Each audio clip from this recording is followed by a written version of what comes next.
Well, good afternoon, ladies and gentlemen. Thank you very much for inviting me. It's a real pleasure to have an opportunity to say something about ESPAS. So you understand, you can think about the future, but the present is that occasionally travel in the Eurostar gets blocked, and that's where Frank Debier is at the moment.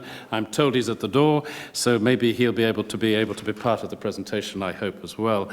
Because I'd like to congratulate Said, a long-term friend and colleague, to have put forward this kind of initiative as an Autumn University. I did indeed try something of a smaller kind at the European Ideas Network at some point in time, but I think it's in all the great traditions of having an open forum to be able to discuss ideas of the future, and particularly to have the title of this event of looking at driving reform in Europe to meet the challenges of the 2050s rather than the 1950s, I think is a message that we can only continue to discuss and make sure it comes into our European discussions.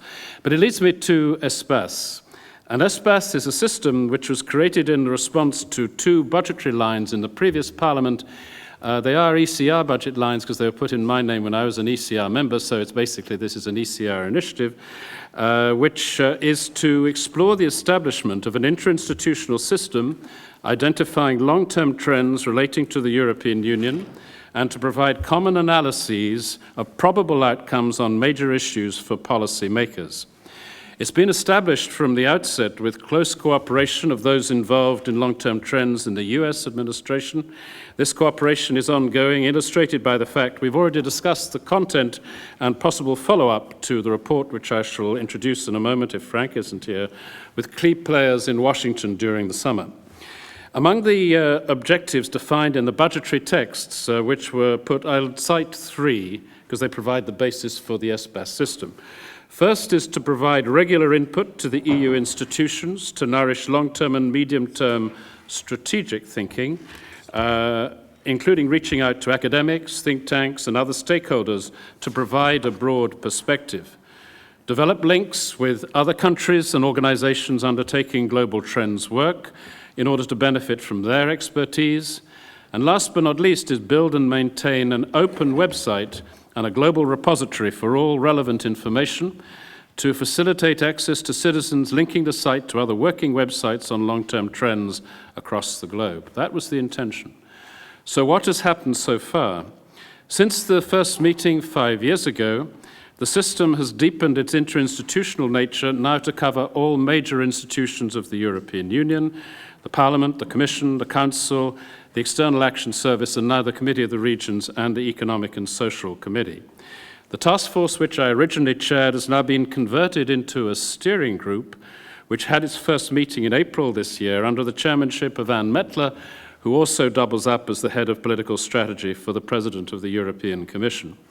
It's comprised of the SecGens or their representatives, and it meets on a regular basis, and they have adopted me as their honorary president.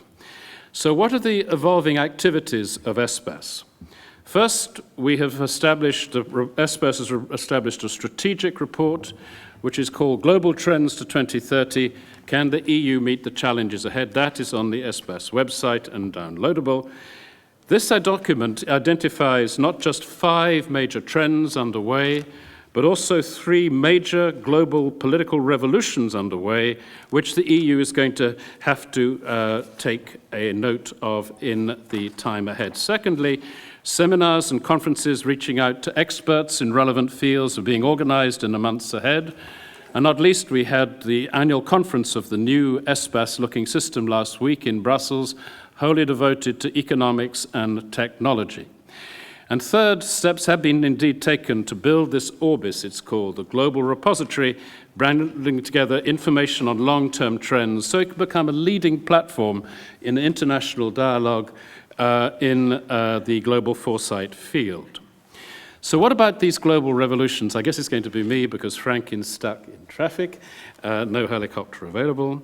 That ESPAS will achieve its objectives if it remains focused on providing the best quality information on foresight necessary for all strategic developments. So it's not there as some kind of sophisticated means to predict the future, but more assessing probable outcomes on the basis of changes in trends underway. So this document doesn't provide the secret to the future, But what it does do, as I think you'll see from some of the information now to come, is highlight the dangers ahead, asking questions which policymakers need to address. Does that work? 3.2 to change it. Next slide. It's gone too far. Right. So if I take you through this document as quickly and clearly as I can, the 5 Cle Global Trends, which have been assessed on the basis of a lot of information from some of the world's major think tanks like Chatham House, RAND, and others, is aging continues and becomes global. Globalization of the economy continues and continues to be led by the US, Europe, and China. Global trade in goods may slow down, while that's important, by the way, while services and investment flows increase. Technologies continue to empower individuals. Oh, even better. Thank you.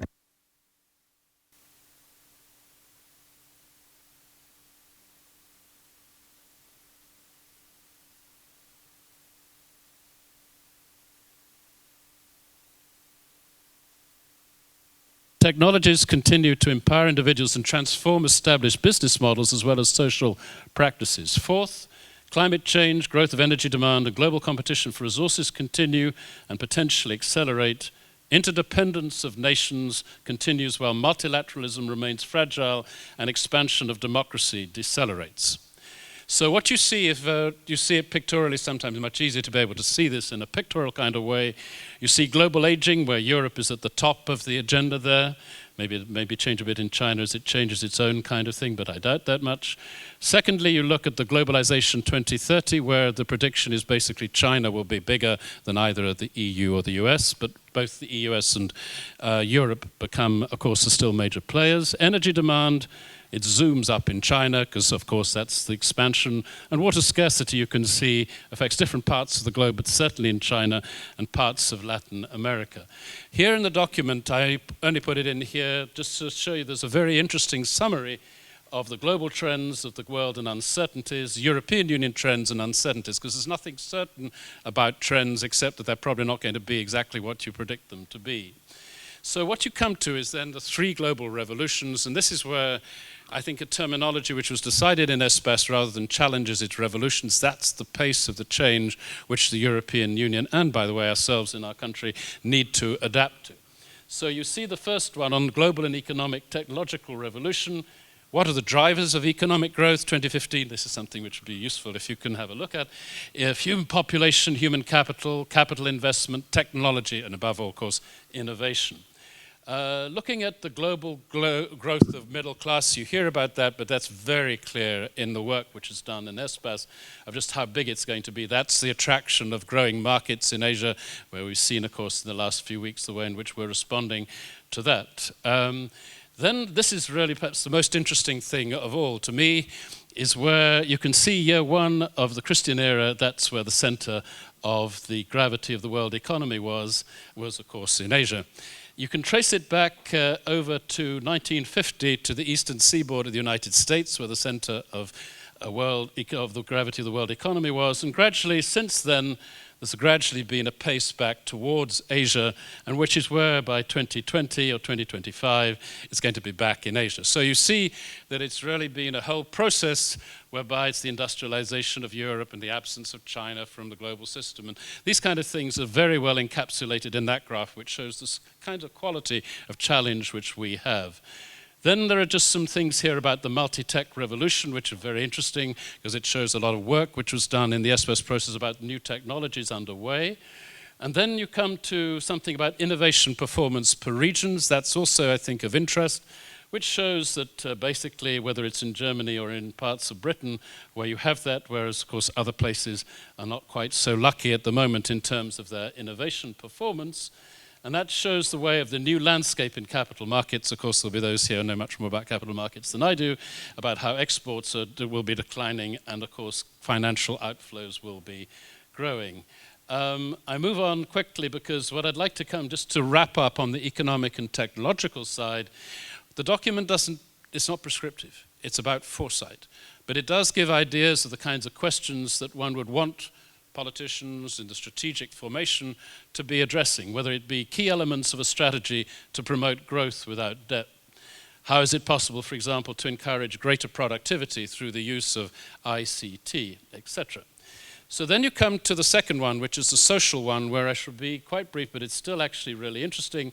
It's about the unequal distribution of revenues. What the document shows, which others have also shown, but it confirms it, is that as inequality between nations declines, so the inequalities within the nations rises, which of course provides a really difficult political problem to resolve. But you see the kind of social revolution here of unemployment rates by qualification category, and surprise, surprise, the technological revolution causes more problems for the lower qualifications area. Then, of course, this is a favorite thing of social efficient public expenditure, where Europe gets the top level, of course, for that in terms of the amount of money spent per income per capita. And there you have some of the key issues, where not least linking into the debate Reece just had with Theresa May about migration policies will have to be reframed. And you'll see this in a moment by looking at the maps on geopolitical stuff, which we're going to have to contend with. The question of the end of the Cold War and what's that going to happen, it's more a kind of question of the end of the Cold War, how you see that in terms of distribution amongst different countries. So come to the Europe, the last one, which I've been skating it over quite quickly, but I'll try to reply to any questions that you have in the measure of my capacity to do so. This, to me, in the questions of the last geopolitical debate we have had, is really, truly interesting. Look at this graph, which is looking at the next decade of the EU neighborhood. The light-colored is a fragile state, and the dark color is a failed state. The whole of our surroundings around the Mediterranean basin by 2025 will presumably be worse than it is today, unless some action is taken, as Theresa May was talking about, how we stabilize the different parts of areas. This is the assumption that you have an ongoing process underway, simply because the countries, whether they be Egypt or Sudan or else, well, in Egypt is less, it's more fragile than a failed, but it's the failed states which cause, of course, the real problems of mobility and migration of people. Moving on, you see that the areas of geopolitical context for the US is somewhat more stable, and China, that of course is somewhat not particularly stable either because of different kind of conflicts in the Asian region. Looking at this one of long-term military spending in PPP and international ranking, not much changes in that. You still have the top 5 who will be there. But I think probably the interesting is the growth in expenditure of China, which is, of course, on the way at the moment. But what is that going to do in terms of the way in which it behaves by the end of the 2020s, I think is a big question which we need to address ourselves to. And then the key questions here, how quickly will militarization and economic development in Asia have a real effect on EU's near neighbors and globally? How far will the EU develop its own security defense capacity within current treaties? But the question which I always like is how far can the transatlantic partnership generate common effective global action on a wide range of issues? That's highly relevant. I was in Washington Monday, Tuesday, and the talk of the town was that Mr. Obama doesn't want to put any troops on the ground anywhere before he ceases to be president. Well, that's another 15 months. That's an awful long time to have to wait to see the resolution of the IS question. So to kind of conclude on this whole exercise, what you have is something here in ESPAS, which is novel. It doesn't exist anywhere else. But it's an emerging European process with an interinstitutional base, an international outlook, and focusing on the search of ideas. That's really important for promoting and nourishing European political thinking and debates in the years ahead. And clearly in the document, it says it doesn't believe that business as usual is acceptable. It thinks that economic catch-up is urgently required to avert a lost decade, need to act more effectively in meeting global challenges, and better strategic thinking at foresight at a European level, as it hardly exists today. That's not perhaps too difficult. But for me, it's all encapsulated in one rather nice phrase of Victor Hugo, he said that you can resist the invasion of armies, but you cannot resist the invasion of ideas. And ideas from yourselves will be very valuable, I think, in helping shape this whole ESPAS project in the future. Thank you.